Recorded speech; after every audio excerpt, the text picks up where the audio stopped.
Picture this. You're walking down the street, minding your own business, and you see someone with perfectly round purple spots all over their back. Your first thought? Wow, they must have been attacked by a very organized jellyfish. But no, they weren't in a jellyfish fight, they weren't auditioning for a polka dot tattoo contest, and they definitely didn't lose a bet at a paintball arena. What you're seeing is cupping therapy, an ancient healing method that's been sticking cups to human bodies for thousands of years. In the next 2 hours, we're going to take a journey through time, science, culture, and maybe even your own curiosity. We'll explore why the pharaohs loved it, why Olympic athletes swear by it, and why some people think it's the best thing since sliced bread. Except, for your back. We'll look at the history, the science, the techniques, and the wait, are you sure this is safe moments? And don't worry, we're keeping this fun. This isn't going to be one of those overly dry lectures where you feel like you're trapped in a dusty classroom. Nope. This is like sitting down with your smart but funny friend who happens to know way too much about cups. So grab a drink, get comfy, and prepare to find out why so many people around the world are happily walking around with what looks like octopus love bites all over their backs. The ancient roots of cupping therapy. Egypt, the OG suction squad. Let's rewind, way back. I'm talking 3,000 years ago. Ancient Egypt, land of pyramids, pharaohs, and apparently a thriving cupping scene. The Ebers Papyrus, which dates back to around 1550 BC, mentions cupping as a method for drawing out what they called bad blood and toxins. You have to remember, back then, they didn't have antibiotics, paracetamol, or Google to search why does my back hurt. They had herbs, rituals, and cups. Now imagine a royal palace, gold everywhere, servants bustling about, and in one corner, the pharaoh himself lying face down with a healer holding a clay cup. All right, Ramses, deep breath, this might feel weird. And the pharaoh's like, we built pyramids, we can handle this. The cups back then weren't fancy glass or silicone like today. They were probably made of pottery, animal horns, or whatever they could find that was hollow and could create suction. Egyptians believed that stagnation in the body caused illness, so the idea was to get things moving again. In a way, it was like ancient traffic control for your blood flow. China, qi, balance, and bamboo cups. Now, while the Egyptians were busy building the pyramids and cupping the royalty, halfway across the world in China, another medical tradition was blossoming. In traditional Chinese medicine, cupping was used to balance the flow of qi. That's your life force, your body's energy. If qi flows smoothly, you feel good. If it gets blocked, you feel lousy. Think of qi like your phone battery. When it's full, you're active. When it's drained, you're sluggish. And when it's blocked, you're that guy sitting on the couch watching Netflix for 6 hours straight because you just can't. The cups in ancient China were often made of bamboo. Practitioners would heat them over a flame and quickly place them on the skin. The heat would create a vacuum and voila, suction. But in China, it wasn't just for back pain. Cupping was used for colds, respiratory issues, digestive problems, and even emotional balance. It was part of a whole body, whole life philosophy of health. Meanwhile, in the Middle East, cupping was and still is known as hijama. In Islamic tradition, it's mentioned in hadiths, sayings of the Prophet Muhammad, as a recommended form of treatment. Wet cupping was especially common here.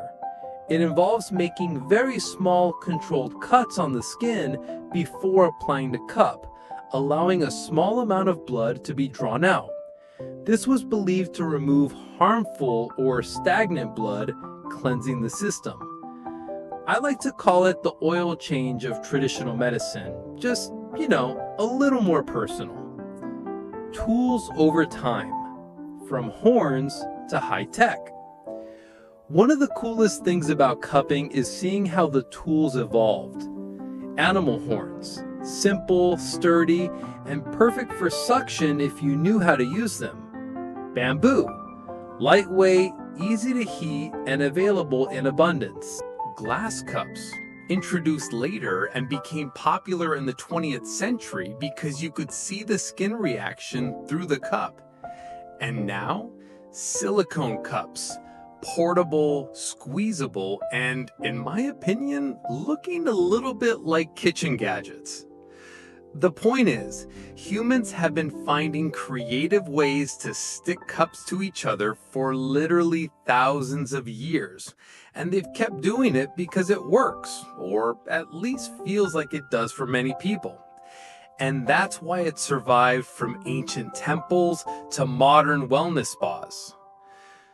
So, now that we've traveled through history, seen some pharaohs, bamboo cups, and maybe imagined a medieval wellness spa, let's fast forward to the present and ask the million-dollar question. How on earth does this actually work? Because, let's be real, if someone's going to put a cup on my back and make me look like a giant pepperoni pizza, I'd like to know what's happening under there. How on earth does this actually work? The sciencey bit without knocking you out. Okay, so here's the thing. We've seen the history. We know people have been doing this for thousands of years. But why? In the simplest terms, cupping creates negative pressure, basically a vacuum. When that vacuum is created, it gently pulls your skin and the tissue underneath upward.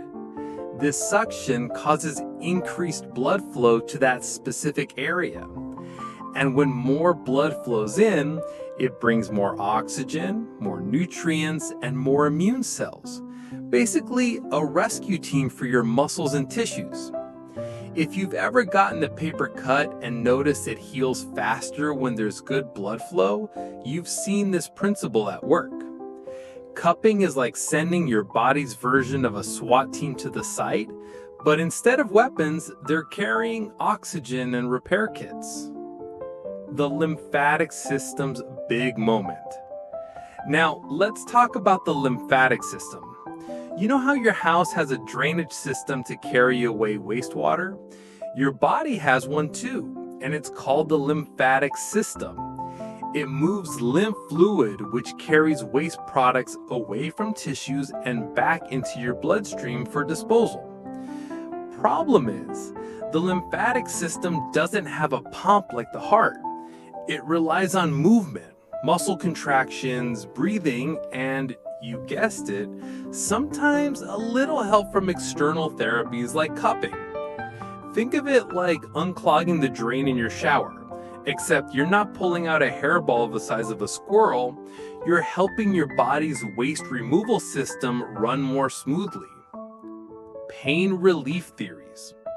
Here's where it gets interesting. There are a few theories about why cupping helps with pain. One is the gate control theory. Imagine your nervous system has gates that control pain signals.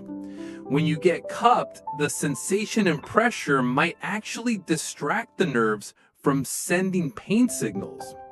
Kind of like when you stub your toe and instantly grab it. Your brain is too busy processing that pressure to fully focus on the pain. Another theory? Endorphins. Yep, those happy hormones.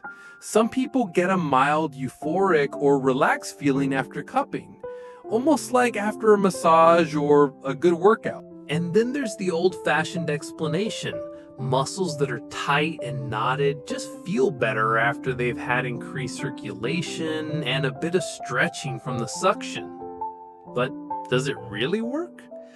Now, here's the thing. Modern science is still catching up on studying cupping in detail. Some studies show promising results for pain relief, muscle recovery, and even stress reduction. Others say the benefits might be partly placebo, which, let's be honest, is still a benefit if you feel better. At the end of the day, the big picture is this. Millions of people worldwide use cupping. Many report relief, and it's generally safe when done by trained professionals. Just maybe don't let your cousin Steve try it on you with a wine glass and a lighter. Alright, so now that we know what's happening under the hood, let's take a closer look at the different flavors of cupping. Spoiler, they all involve cups, but they're not all the same experience. Some are gentle, some are intense, and some involve fire. Types of cupping. Dry cupping. Think of this as the starter pack of cupping. It's the most common and for a lot of people the most comfortable. No blood, no cuts, just suction. The therapist places a cup on your skin, creates a vacuum, either by pumping the air out or using heat, and leaves it there for anywhere from 5 to 15 minutes. It's like giving your muscles a firm hug, but from the outside. When it's done, you're left with a nice round souvenir mark, your I survived cupping badge. Wet cupping. Okay, now we're turning up the intensity. Wet cupping, also known as hijama in many cultures, involves making tiny, controlled cuts in the skin before placing the cups. The suction then draws out a small amount of blood. This was historically believed to remove bad or stagnant blood and allow fresh, healthy blood to take its place. If dry cupping is a hug, wet cupping is, well, a hug that comes with a tiny paper cut. It's safe when done by trained practitioners using sterile tools, but definitely not a DIY project. Fire cupping. This one's a crowd favorite for the drama factor. Here's how it works. A cotton ball soaked in alcohol is lit on fire. The flame is placed inside a glass cup for a few seconds to burn away the oxygen. The flame is removed and the cup is quickly placed on the skin. The lack of oxygen creates a vacuum, pulling the skin up into the cup. And before you panic, the flame never touches your skin. But I get it. The first time you see it, your brain's like, so you're telling me I'm paying you to set something on fire and put it on my back? Yes. And somehow it works beautifully. Silicone cupping. The modern minimalist cousin of the glass cup. Made from medical grade silicone, these cups are flexible and easy to use. You just squeeze them to create suction. No fire, no pump. These are super popular for at-home massage routines. They're also great for people who want a gentler experience or are a little nervous about the more intense methods. Massage cupping. This one's exactly what it sounds like. The cup is applied with suction, but instead of staying in one spot, it's moved around like a massage tool. Imagine a deep tissue massage, now add suction. It's like a combination of pulling and gliding that loosens up muscles and fascia.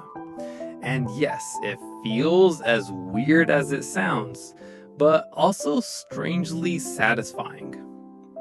So now we've met the whole cup family, from gentle silicone squeezes to the fiery drama queens. Next, we're going to talk about how cupping made a huge comeback in modern sports and pop culture. Why Olympic athletes are showing off their purple circles, and why basically Instagram turned cupping into a fashion statement. The myths, misconceptions, and funny truths about cupping therapy. Okay, let's talk about something fun. We've covered history, we've covered the how it works, but now it's time to dive into the myths. Because trust me, cupping therapy has more rumors surrounding it than your office gossip group chat. Myth 1. Cupping is just a fancy bruise maker. Some people think cupping is basically paying someone to give you a perfectly round hickey. Yes, you'll get those famous red circles. No, it's not just cosmetic. Reality check. The marks are actually a byproduct of increased blood flow and the pulling effect. They're not bruises from trauma, they're more like a roadmap showing where blood and energy were stimulated. Though, let's be honest, if you walk into work with 12 red circles on your back, try explaining it without someone raising their eyebrows. No, really, it's therapy, not whatever you're thinking. Myth 2. Cupping sucks out toxins. This one's controversial. You'll hear people say it removes toxins from your body. The reality is, your liver and kidneys already do an amazing job at that. Cupping doesn't magically vacuum out toxins like a Dyson. What it really does is it stimulates blood circulation, encourages lymphatic drainage, and may help reduce local inflammation. That's already pretty great without needing a toxin vacuum theory. If cupping actually sucked out toxins, you'd probably hear a loud slurp and see your problems leave in a jar. Sadly, or maybe thankfully, science doesn't work that way. Myth 4. Only athletes use it. You might see Michael Phelps rocking cupping marks during the Olympics and think, okay, so this is for elite athletes. Nope, anyone can try it. From stressed out office workers to people who just want to feel a bit looser in their shoulders. Though, if you want to look like an elite athlete without actually running a marathon, just get cupping marks, wear a tank top, and casually drop phrases like, oh yeah, my sports therapist recommended it after my last competition. No one has to know the competition was Mario Kart. Myth 4. It hurts. Many people imagine cupping as some medieval torture device. In reality, it's usually not painful. It's more of a tight, pulling sensation. Pro tip: if it hurts, tell your therapist. They can adjust the suction. Think of it like a cat sitting on your back. It's warm, a bit pressury, and oddly relaxing, but without the risk of claws. Funny misunderstandings from real people. Over the years, cupping therapists have heard it all. Do you drink the stuff that comes out of the cups? No, please don't. Can I just use a wine glass and a vacuum cleaner hose? Also no. Definitely no. If I get enough cups, will I float like a balloon? Tempting thought, but still no. So there you have it. Cupping therapy isn't magic, it's not witchcraft, and it's not just an Instagram trend. It's a therapy with real history, real benefits, and yes, some pretty funny misunderstandings. Next, we're going to explore the different styles of cupping around the world, and trust me, some of them will surprise you. The science behind cupping therapy. Okay, now that we've explored the world tour of cupping techniques, Let's zoom in and find out what's actually going on under your skin when those cups are in action. Don't worry, I'll keep it simple so you don't need a PhD in medical jargon. Unless you already have one, in which case, feel free to nod smugly along.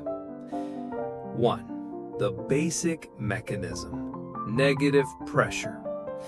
When a cup is placed on your skin and suction is created, it forms negative pressure. This pulls your skin slightly upward. Underneath, it gently stretches the tissue, fascia, and tiny blood vessels. This sudden pressure change increases local blood flow. Think of it like giving your skin a tiny workout without the sweat.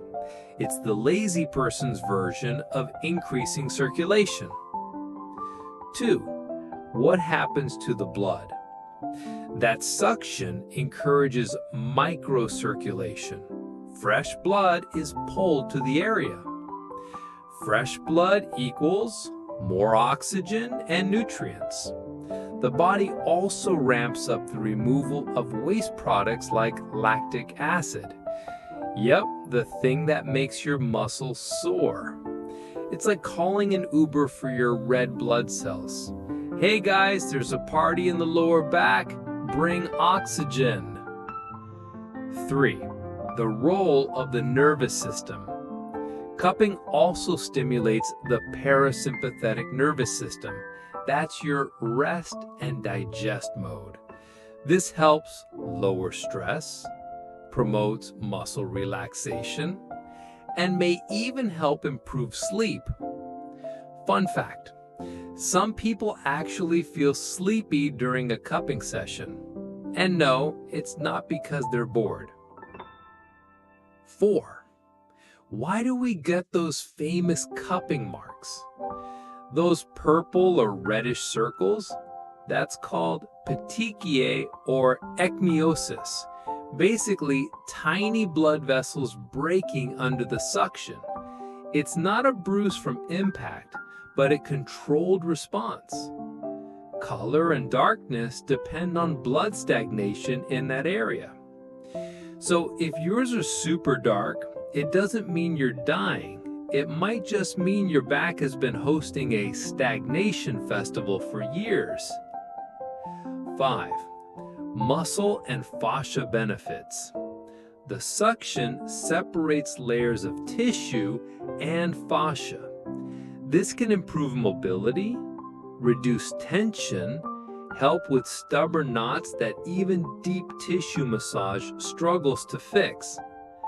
Analogy: imagine your fascia is like cling film wrapped too tightly around your muscles.